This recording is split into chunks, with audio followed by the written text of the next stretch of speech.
यहाँ पे आपके सामने चैप्टर्स के नाम है टॉपिक वाइज, यहाँ पे आपके पास उनके कॉन्सेप्ट वीडियोस के लिंक है, सारे प्रीवियस ईयर क्वेश्चंस के भी लिंक आपके पास एक ही फाइल में है। अगर आपने ये मास्टर पीडीएफ फाइल डाउनलोड नहीं किया है तो अभी डाउनलोड करें, नीचे डिस्क्रिप्शन बॉक्स में इसका लिंक दिया हुआ है। सो हेलो बच्चा लोग, वेलकम बैक। और यहाँ हम लोग डिस्कस करने वाले हैं जेईई मेन 2021 अगस्त अटेम्प्ट के काइनेमैटिक्स के सारे प्रॉब्लम्स।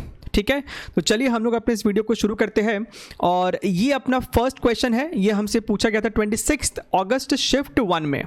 ठीक, सवाल में हमसे क्या कहता है, two spherical balls having equal masses with radius of 5 centimetre each are thrown upwards along the same vertical direction at an interval of 3 seconds with the same initial velocity 35 meters per second। ठीक है, तो सवाल में हमसे ये कहता है कि सपोज कीजिए ये आपका ग्राउंड लेवल है, तो ग्राउंड लेवल से आपने दो स्फेरिकल बॉल्स को ऊपर की तरफ फेंका और दोनों को आपने सेम इनिशियल स्पीड से फेंका है, that is 35 metres per second, लेकिन एक साथ नहीं फेंका है। राइट, मान लीजिए ये आपका फर्स्ट बॉल है, तो फर्स्ट बॉल को आपने ऊपर की तरफ थ्रो किया है, इसको फेंकने के 3 सेकेंड बाद आपने एक और बॉल यहाँ से अपवर्ड डायरेक्शन में थ्रो किया है। हमसे पूछता है then these balls collide at a height of what.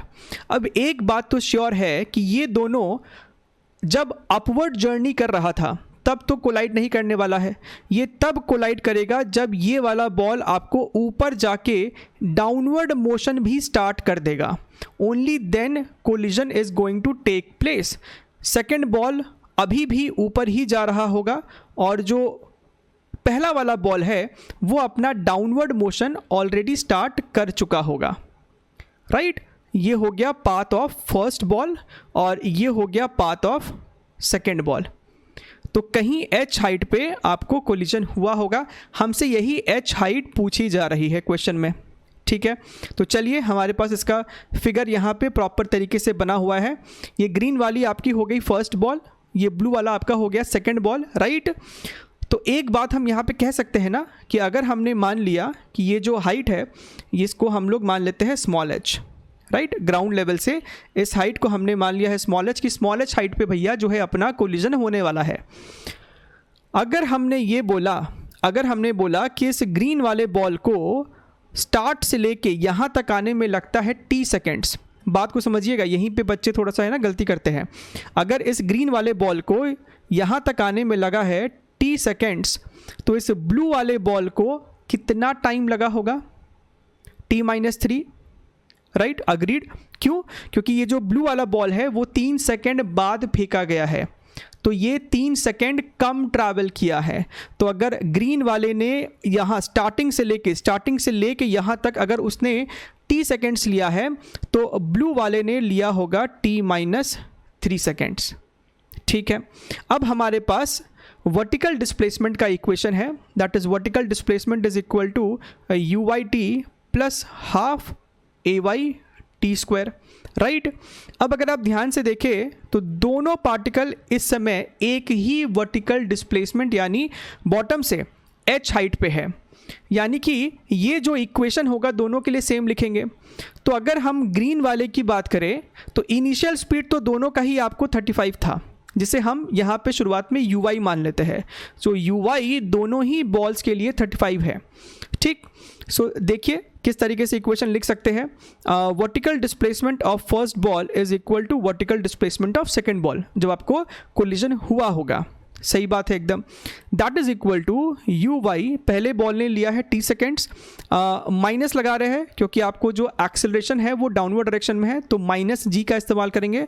So minus half GT square is equal to, दूसरी बॉल की अगर बात करें तो उसने टाइम लिया है t-3, तो ये आपको हो जाएगा UY t-3, right, minus half g, ये आपको हो जाएगा t-3 का होल स्क्वायर। बढ़िया है।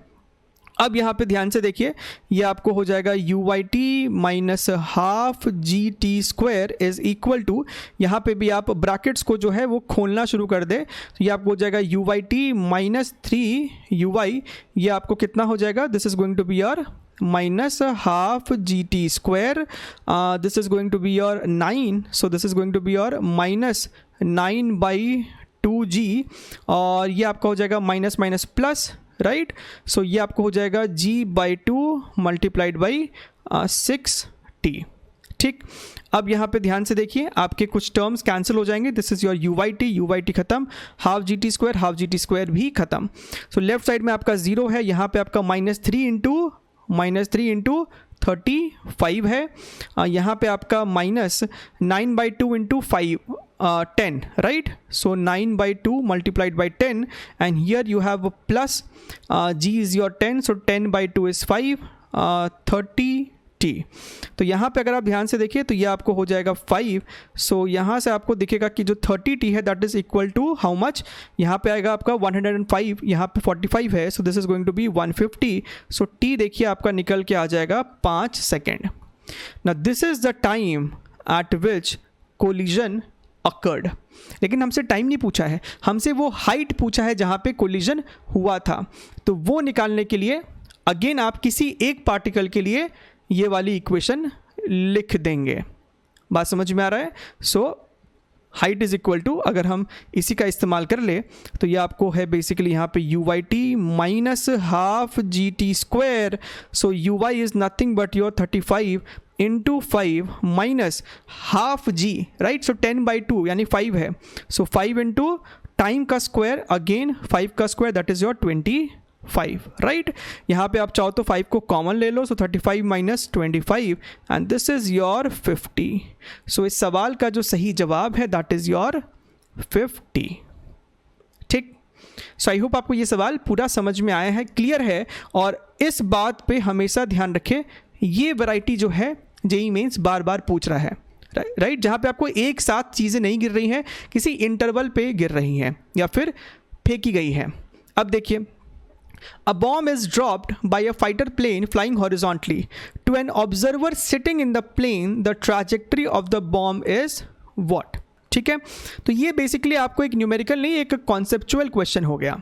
तो यहाँ पे आप देख सकते हैं, यहाँ पे आपका एक फाइटर प्लेन है, इसमें से बॉम्ब ड्रॉप किया जा रहा है। शब्द पे ध्यान दीजिएगा, बॉम्ब को थ्रो नहीं किया गया है, बॉम्ब को ड्रॉप किया गया है। कहने का क्या मतलब है कि अगर आपके इस फाइटर जेट का स्पीड v है, तो जब इस फाइटर प्लेन से एक बॉम्ब ड्रॉप किया गया होगा तो उस बॉम्ब का भी हॉरिजॉन्टल स्पीड v ही होगा। And that is very very important point two understand this problem, right. यानी बॉम्ब यहाँ से अब आगे का इसका जो मोशन होगा वो होगा प्रोजेक्टाइल मोशन, राइट। ये जो पाथ होगा that has to be a parabolic path, लेकिन ये पैराबोलिक पाथ किसको दिखाई देगा? जो आदमी ग्राउंड पे है। लेकिन हमसे ग्राउंड के रेफरेंस में नहीं पूछ रहा है, हमसे पूछ रहा है to an observer sitting in the plane. तो जो बंदा इस प्लेन में है उसका भी हॉरिजॉन्टल स्पीड v है और इस बॉम्ब का भी हॉरिजॉन्टल स्पीड हमेशा v ही रहने वाला है, because gravity is acting in the downward direction. इसका मतलब ये है कि किसी भी मोमेंट पे ऑब्जर्वर जो इस प्लेन के अंदर है उसे हमेशा बॉम्ब नीचे ही दिखाई देगा, वर्टिकली डाउनवर्ड्स दिखाई देगा। तो उसको ऐसा लगेगा कि जो बॉम्ब है वो एक वर्टिकल स्ट्रेट लाइन में मूव कर रहा है, वर्टिकल स्ट्रेट लाइन में मूव कर रहा है। कहने का क्या मतलब है कि suppose after some time the bomb is over here, the bomb is over here, right? Now since the horizontal velocity of the bomb is v, तो ये जो horizontal displacement हुआ है, right? जितने टाइम में उतने ही टाइम में ये हेलीकॉप्टर भी इस बॉम्ब के जस्ट ऊपर आ चुका होगा, इस यहाँ पे होगा आपका हेलीकॉप्टर। बात को समझ रहे ना? तो ये आपका हो गया, right, this is over here. आपका बॉम्ब कुछ टाइम बाद जब यहाँ पे होगा तो जो आपका प्लेन है वो एग्जैक्टली इसके ऊपर रहेगा। तो इस तरीके का आपका सिचुएशन हो रहा है। क्यों ऐसा हो रहा है? क्योंकि दोनों का हॉरिजॉन्टल स्पीड सेम है। क्लियर है? चलिए अब आगे बढ़ते हैं। Let's move to the next question, question number 3।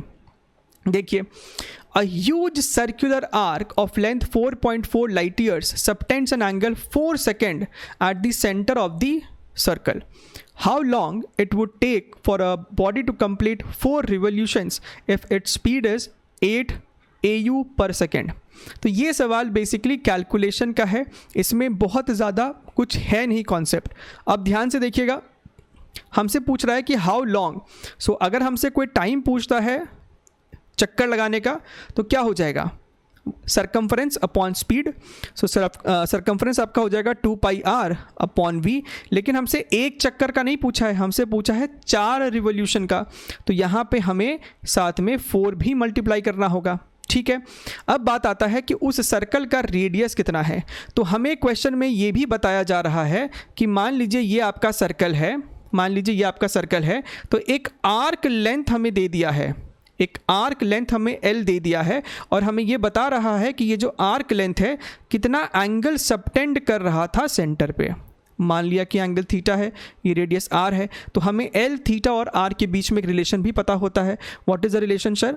So sir आपका जो L होता है that is nothing but your r theta, यानी कि जो आपका r है that is nothing but your L by theta.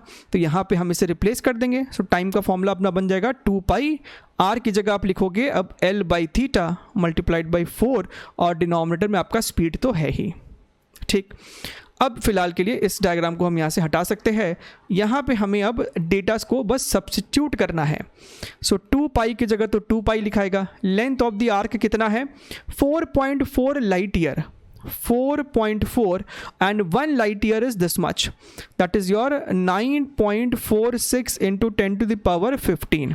ठीक है, multiplied by 4 whole divided by theta into velocity.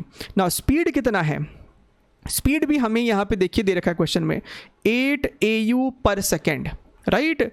So what is 8 into AU, AU का भी हमको वैल्यू दिया हुआ है, इतना है 1.5 into 10 to the power 11 multiplied by theta. Theta is a little problematic, क्योंकि शायद बच्चों को नहीं पता होता है कि 4 सेकेंड मतलब क्या। अगर पता है तो बहुत अच्छी बात है। 4 सेकेंड का बेसिकली मतलब यहाँ पे होता है 1/3600 डिग्रीज। अगेन ये एंगल तो नहीं पुट करेंगे, आपको रेडियंस में चीज़ों को पुट करना होता है। तो ये आपको बेसिकली हो जाएगा 1/3600 मल्टीप्लाइड बाई π/180। इस पूरे को आपको सॉल्व करना है, and this is not a difficult calculation, हाँ ट्रस्ट मी। आप जब इसको सॉल्व करेंगे तो आप पाएंगे कि आपका जो आंसर है approximately 4.5 into 10 to the power 10 second के पास आएगा, which is your option number 2। ठीक, चलिए आगे बढ़ते हैं। Moving on to the next question, question number 4। This is easy question basically. If the velocity of body related to displacement is given by this much, then the acceleration of the body is what? अब इस सवाल को आप दो तरीके से कर सकते हो। एक तो आपका जो सिंपल सा तरीका हो सकता है that is your differentiation, right, acceleration, जो कि 99% बच्चे इसी तरीके से करते भी हैं। a is equal to v dv/dx। आप इस तरीके से इसको डिफरेंशिएट करके सॉल्व कर सकते हैं। चलिए एक बारी कर लेते हैं। सो वेलोसिटी का इक्वेशन हमको दिया हुआ है this much, 5000 plus 24x multiplied by, इसी को डिफरेंशिएट करना होगा विथ रिस्पेक्ट टू x। तो ये आपको हो जाएगा 1 divided by, this is your 1 divided by 2 under root again 5000 plus 24x multiplied by 24x का डिफरेंशिएशन दैट इज योर 24। तो यहाँ से आपका ये कैंसिल आउट हो जाएगा, and this is your 12, and 12 is your answer, no doubt about that. एक और तरीका क्या हो सकता था, आप यहाँ पे अगर दोनों तरफ स्क्वायर ले ले तो ये आपको हो जाएगा v² is equal to 5000 plus 24x। अब आप इसको सिंपली कंपेयर कर सकते हो अपने काइनेमैटिक्स के इक्वेशन के साथ, तो आपको समझ में आ जाएगा that 24 is equal to 2a, यानी a इज इक्वल टू 12। तो ऐसे भी आप इस सवाल को सॉल्व कर सकते थे। ठीक, चलिए moving on to the next question, question number 5। Now this question again it's not tough, लेकिन जब इस तरीके का सवाल आता है, और पहले भी आ चुका है जेईई मेंस में, जहाँ पे एक टैप है, टैप से आपको बूंदें गिर रही हैं, ड्रॉप्स निकल रहा है, और एक रेगुलर इंटरवल में निकलता है। ठीक है, तो इसको थोड़ा सा अच्छे से प्रॉपर तरीके से समझने की ज़रूरत है।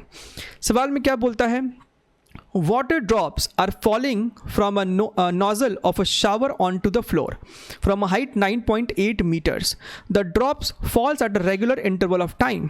हाँ, तो कहने का क्या मतलब है, एक रेगुलर इंटरवल ऑफ टाइम पे मान लीजिए 2 सेकेंड, तो हर 2 सेकेंड पे आपको एक बूंद शावर से नीचे निकल रही है, गिर रही है हर 2 सेकेंड पे। तो हमें यहाँ पे वो रेगुलर इंटरवल कितना है वो नहीं बताया है, तो मान लेते हैं कि वो रेगुलर इंटरवल T0 है। समझ रहे हैं? So the drops falls at a regular interval of time. इसी को हमने यहाँ पे बोला है कि मान लीजिए ये T0 है, हर T0 सेकेंड बाद एक एक बूंद नीचे गिर रही है। Now when the first drop strikes the floor, at that instant the third drop begins to fall. Locate the position of second drop from the floor when the first drop strikes the floor. तो हमसे basically location of second drop पूछी जा रही है and that is to ज़मीन से कहाँ पे है वो। ठीक, अच्छा, अब यहाँ पे देखिए, ये आपका पहला बूंद है, राइट? आपने समय यहाँ से काउंट करना शुरू किया, this is t equals to 0। सो समय 0 पे आपका जो शावर से एक पहला बूंद निकलना शुरू हुआ। हमेशा हम लोग इसके इनिशियल स्पीड को 0 लेंगे क्योंकि वो यहाँ से रिलीज़ हो रहा है। ठीक है, तो ये आपकी पहली ड्रॉप है। इसके T0 सेकेंड बाद आपको दूसरी ड्रॉप निकलेगी और उसके T0 सेकेंड बाद आपको तीसरी ड्रॉप निकलेगी। ठीक है, बात एकदम क्लियर है? तो देखिए कुछ समय बाद यानी कि T0 सेकेंड बाद क्या हुआ, T0 सेकेंड बाद आपको सिचुएशन ऐसा हो गया, पहला बूंद कुछ दूर नीचे ट्रैवल किया होगा और ये आपको आ गया है सेकेंड ड्रॉप, रेडी है निकलने के लिए यहाँ से। ठीक है, अच्छा, अब सेकेंड ड्रॉप के निकलने के T0 सेकेंड बाद आपको थर्ड ड्रॉप निकलता है, ये देखिए, और जब तक थर्ड ड्रॉप निकला फर्स्ट ड्रॉप ज़मीन को टच कर गया। तो क्या आपको एक बात समझ में आया, क्या आपको एक बात समझ में आया कि इस पहले ड्रॉप को ज़मीन तक आने में लगा है 2 T0 सेकेंड? बात समझ में आ रहा है? इस पहले ड्रॉप को यहाँ से शावर से ज़मीन पे आने में लगा है 2 T0 सेकेंड और इस सेकेंड ड्रॉप को शावर से यहाँ तक आने में लगा है T0 सेकेंड, T0 सेकेंड। ठीक है, अगर डाउट हो रहा है तो एक बारी फिर से इस चीज़ों को समझ लीजिए अच्छे से। ये आपको पहली बूंद थी, समय 0 पे ये यहाँ से निकलना शुरू करती है, T0 सेकेंड में ये यहाँ तक आया है, फिर एक और T0 सेकेंड बाद ये यहाँ पे आ गया। तो फर्स्ट बूंद ने टोटल टाइम लिया है 2 T0, राइट? और इस सेकेंड ड्रॉप ने यहाँ से यहाँ तक आने में लिया है T0 सेकेंड। ठीक है, अब देखिए, हमें सवाल में ये भी बता दिया गया है कि आपको जो ये हाइट है जो गिरता है बूंद, that is your 9.8 metre, right? Now you already know how to find time taken by the first drop to travel this 9.8 metre. कैसे निकाल सकते हो? S is equal to UT plus half AT square से, लेकिन U तो हम लोग हमेशा हर ड्रॉप के लिए 0 लेने वाले हैं, तो ये तो हो गया आपको 0, right? So what is S? That is your 9.8 is equal to half, acceleration को भी 9.8 ले लो, राइट? यहाँ पे सॉल्विंग में ईजी हो जाएगा, इनटू टी स्क्वायर, राइट? सो ये आपका ख़त्म और यहाँ से आपका T आ रहा है अंडर √2 सेकेंड, √2 सेकेंड्स। ये क्या है? This is the time taken by the first drop to reach the ground, और हमने ये अभी लिखा है कि this time should be equal to 2 T0, this is also equal to 2 T0, यानी कि जो T0 की वैल्यू हो गई है that is your √2/2, that is your 1/√2। तो वो जो रेगुलर इंटरवल की बात की जा रही है दैट इज योर 1/√2 सेकेंड। ठीक है, और इतने टाइम के बाद सेकेंड ड्रॉप नीचे कितना गिर गया होगा वही हमको सॉल्व करना है। ये देखिए, ये है आपको डिस्प्लेसमेंट ऑफ सेकेंड ड्रॉप, तो ये कितना हो जाएगा भैया? लिखो S2 is equal to, again simply half GT square लिख रहे हैं क्योंकि U तो 0 है, this is your half, G की जगह लिखोगे 9.8, T की जगह हम लोग यहाँ पे लिखेंगे T0 का स्क्वायर, एंड T0 इज 1/√2 का square which is your 1/2। So this is your how much? This is your 4.9, तो ये आपको हो जाएगा 2.45 मीटर। लेकिन हमसे तो ग्राउंड से हाइट पूछा गया था, so our answer is what? This is your 9.8 minus S2, 9.8 minus S2 यानी कि 9.8 माइनस 2.45, तो ये आपको कितना आ जाएगा? 7.3 0.35 meters, and yes, this is indeed an option which is your option number 4. ठीक, आई होप आपको ये सवाल पूरा क्लियर होना चाहिए. अब ये सवाल आपको काफ़ी ईजी सवाल है, डायरेक्ट फॉर्मूला बेस्ड क्वेश्चन है. A player kicks a football with an initial speed of 25 metres per second at an angle of 45 degree from the ground. What are the maximum height, right, हमसे H max पूछा गया है, and the time taken by the football to reach at the highest point. यहीं पे थोड़ा सा catch है कि आप हड़बड़ी में, सवाल तो इजी है, ये सोच के कहीं आप टोटल टाइम ऑफ फ्लाइट ना निकाल दें. आपसे टोटल टाइम ऑफ फ्लाइट नहीं पूछा गया है, आपसे पूछा गया है बॉटम से लेके टॉप मोस्ट तक जाने में कितना टाइम लगा होगा, यानी कि टाइम ऑफ फ्लाइट का आधा. ठीक, सो जहाँ तक बात है एच मैक्स की, यानी कि जो मैक्सिमम हाइट वो अटेन करने वाला है this one, so that is nothing but your u square sine square theta divided by 2g, right? Now what is your u square? 25 का square, this is your 625 multiplied by sine square theta. sin theta sin 45 degree कितना होता है 1/√2, उसका भी square करोगे तो 1/2 divided by 2 into, and gravity को बोलता है कि 10 पकड़ लो, तो हम लोग इसको 10 ले लेते हैं. तो ये आपको हो जाएगा 125, this is your 2, so this is your 125 by 8, this is nothing but your 15.625. so either option number 2 और ऑप्शन नंबर 3. जहाँ तक बात है टाइम का, तो वो आपको टाइम ऑफ फ्लाइट का आधा है, and this is your how much, u sin theta divided by gravity. now u is your 25, this is your 1/√2, और ये आपको हो जाएगा आपका 10. तो ये आपको हो जाएगा 5, दिस इज योर 2, तो ये हमको आ रहा है 5/2 इंटू 1/√2. तो एक काम कीजिए, √2 से ऊपर नीचे मल्टीप्लाई और डिवाइड कर दीजिए, सो ये आपको हो जाएगा 5/4, this is your 1.25 multiplied by 1.414, और ये आप ईजिली देख सकते हैं कि 3.54 तो नहीं आने वाला है, विच मीन्स ऑप्शन नंबर 3 आपका जो है वो सही जवाब हो जाएगा. ठीक है, चलिए let's move to the next question, question number 7. देखिए, अब ये सवाल जो बच्चे एच सी वर्मा की बुक को फॉलो करते हैं वहाँ पे आपको सॉल्व एग्जाम्पल में दिया हुआ है. सवाल क्या बोलता है, a helicopter is flying horizontally with a speed v at an altitude h has to drop a food packet for a man on the ground. ठीक है, what is the distance of the helicopter from the man when the food packet is dropped. तो एक बात तो तय है कि अगर ये आपका हेलीकॉप्टर है, h हाइट पे है, v स्पीड से वो हॉरिजॉन्टली ट्रैवल कर रहा है, तो उसे फूड पैकेट कुछ डिस्टेंस पहले ही रिलीज़ कर देना चाहिए. सपोज़ कीजिए यहाँ पे आपका आदमी है, ठीक है, आदमी के हाइट को नेग्लेक्ट कर रहे हैं हम लोग फिलहाल के लिए, राइट. तो उसको फूड पैकेट कुछ पहले अभी ही छोड़ देना चाहिए, क्योंकि फूड पैकेट के पास भी एक हॉरिजॉन्टल स्पीड होगा जो कि v के बराबर होगा, और फिर ये फूड पैकेट जो है प्रोजेक्टाइल मोशन करते करते पैराबोलिक पाथ लेते लेते वो आदमी तक पहुंच जाएगा. ठीक है, हमसे जो चीज़ पूछी जा रही है that is this thing, what is the distance between the food packet and the man, जहाँ से इसको ड्रॉप किया गया है. ठीक है, हेलीकॉप्टर एंड द मैन. तो ये ब्लू लाइन हमसे पूछी जा रही है, ये लेंथ कितनी है समझिए. तो हमको इसके लिए क्या चाहिए होगा, हमको चाहिए होगा रेंज कितना है, राइट. तो हम लोग ये डिस्टेंस निकाल लेंगे √h² प्लस r², और रेंज निकालना कोई मुश्किल बात नहीं है. रेंज कितना हो जाएगा, horizontal speed into time taken for the packet to fall this h height, and time taken by the packet to fall that h height is nothing but √2h/g. ये फॉर्मूला हम सभी को याद रहना चाहिए, है कि नहीं. h is equal to half GT² से, क्योंकि डाउनवर्ड डायरेक्शन में तो इसके पास कोई स्पीड था ही नहीं पैकेट के पास. तो ये आपको हो जाएगा बेसिकली r का वैल्यू. तो जो चीज़ हमसे पूछी जा रही है यानी कि d is equal to √h² plus r². आप इजीली देख सकते हो h² तो आपका h² हो जाएगा, इसका स्क्वायर आप जब करोगे तो वो आपको हो जाएगा v² 2h/g, and this is your option number, I would say third one, right. Okay, let's move to the next question, question number 8.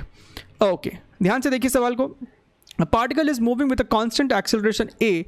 Following graph shows a v² versus x. plot. The acceleration of the particle is dash meters per second square. So v square versus x का अगर आपसे equation पूछा जाए तो आपको पता रहता है ना कि v square is equal to U square plus 2ax, right.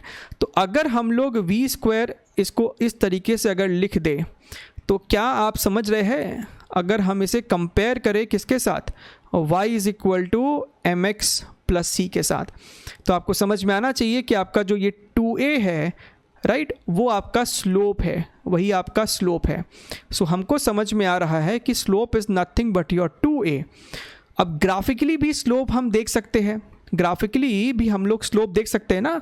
आपको ये वाली और ये वाली चीज़ पता होनी चाहिए to find the slope, right. अब ये वाली जो चीज़ है वो आपको 40 - 20 यानी कि ये तो 20 है और ये वाली विड्थ आपको 10 के ही बराबर है. तो स्लोप आपको बेसिकली हो गया 20/10 इज इक्वल टू 2a और a की वैल्यू आपको आ जाती है 1 मीटर्स पर सेकेंड स्क्वायर. तो ये आपको 1 है. ठीक, चलिए let's move to the last question. Again a simple question of projectile motion. The ranges and heights for two projectile projected with the same initial speed. आपने सेम इनिशियल वेलोसिटी रखी है, बस एंगल अलग अलग है. एक का एंगल 42 डिग्री है और एक का एंगल 48 डिग्री है. अब आप सभी को पता होता है कि अगर सेम स्पीड है तो रेंज सेम होगा अगर एंगल्स का सम 90 डिग्रीज के बराबर हो. अगर θ1 + θ2 90 डिग्रीज है तब दोनों ही प्रोजेक्टाइल का जो रेंज है वो सेम होना चाहिए. तो यहाँ से समझ में आता है कि ऑप्शन नंबर 1 और 3 तो पॉसिबल नहीं है क्योंकि रेंज बराबर होना चाहिए. जहाँ तक बात आपकी वर्टिकल हाइट की आती है, so that vertical height is nothing but your u sin θ का whole square divided by 2g, right. अब u सेम है, ग्रेविटी सेम है, डिपेंड करता है कि किसका साइन थीटा का वैल्यू ज़्यादा है, राइट. और साइन थीटा के साथ क्या है कि अगर आपका एंगल ज़्यादा होगा तो आपका साइन थीटा का भी वैल्यू ज़्यादा होगा. यानी कि sine 48 degree is going to be more than sine 42 degrees. इसका मतलब ये है कि 48 डिग्री के लिए आपका जो हाइट है वो ज़्यादा होगा. So h2 should be more than h1 and this makes your option number 2 as correct option. ठीक है, आई होप आपको ये पूरा सेशन समझ में आया है, और अगर समझ में आया है तो चैनल को सब्सक्राइब कीजिएगा, इस वीडियो को ज़रूर से लाइक कीजिएगा और hit that bell icon to be updated and get notification regularly जब भी हमारा कोई वीडियो अपलोड होता है. तब तक के लिए take care and bye bye.